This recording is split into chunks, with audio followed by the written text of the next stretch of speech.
સર્વે વૈષ્ણવોને જય શ્રી ગોપાલ. પુષ્ટિ સંહિતા ગ્રંથ ભાગ 1 પાના નંબર 335 પરનો પ્રસંગ છે. શાક્દ માવજી સોનીને શરણે લીધો. બોલ શ્રી ગોપાલ લાલ કી છે. તિહા તે શ્રીજી બુરાનપુર પાવધારે, તિહા તે બહુતે જીવન યોધારે. સોની માવજી વૈષ્ણવ હતો, તે ही निमेष न न्यारो रहतो. तीन निंदा की बात चलाई, उनको दर्शन दियो देखाई. उन देवी की आज्ञा पाई, इनको शरण सदा सुखदाई. मैं तो उनके घर की चेरी, तो उनके शरण चयो निश्चेरी. तब ही वहीं शरणागत पायो, निडर निशान निशंक बजायो. स्वप्न भयो सो सबने जानी, ए स्वरूप सबको सुखदानी. तब ही मावजी यो ही बोल्यो, तुम ईश्वरे मारू मन डोल्यो.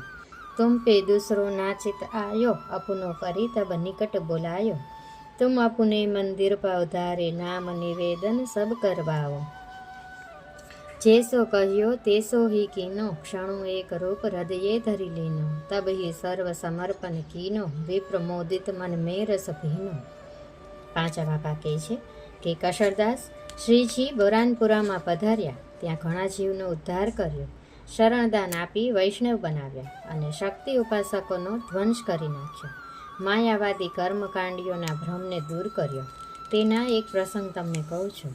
ત્યાં માવજી નામે સોની હતો. તે ઘણો જ ગૃહસ્થ હતો. તેને ત્યાં શક્તિની પૂજા નિત્ય થતી હતી. મોટો કર્મકાંડી ને ઘમંડી, તે બધાની નિંદા ઘણી કરતો.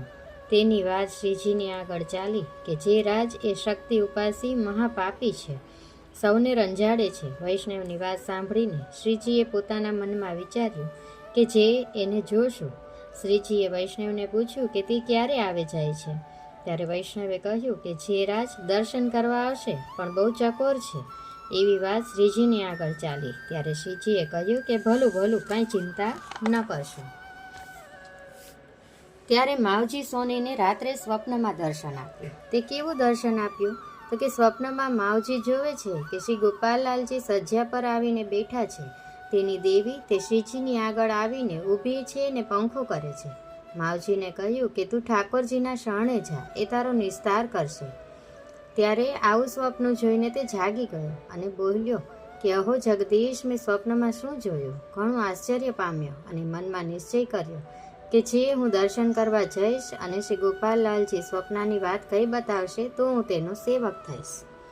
માવજી સોનીએ પોતાના મનમાં નિર્ધાર કરીને સવારે દર્શન કરવા આવ્યો. આવીને બેઠો ત્યારે શ્રીજીએ તેનું સન્માન કર્યું ને કહ્યું કે માવજી આવ્યો.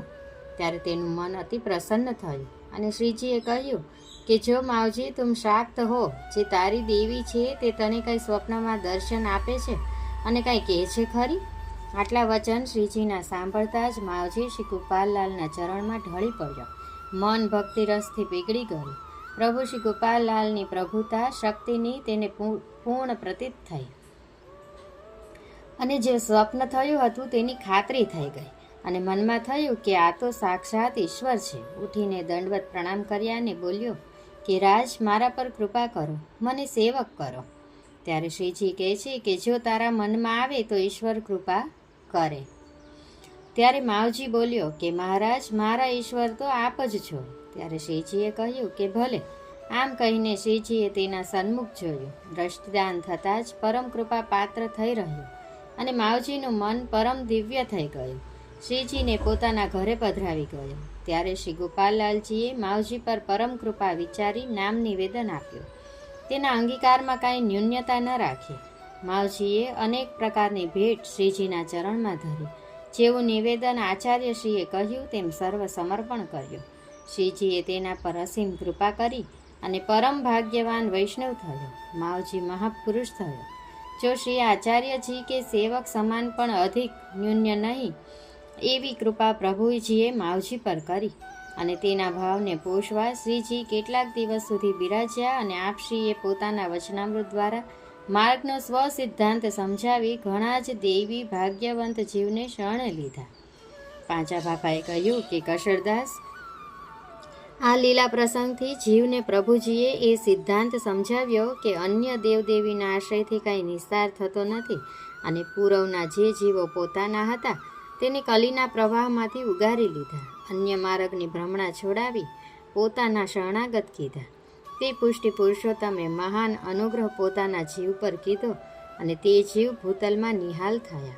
કશળદાસ પૂર્વના સંબંધી જીવ હતા, તેથી કૃપાનું દાન કરવા પરદેશ પધાર્યા.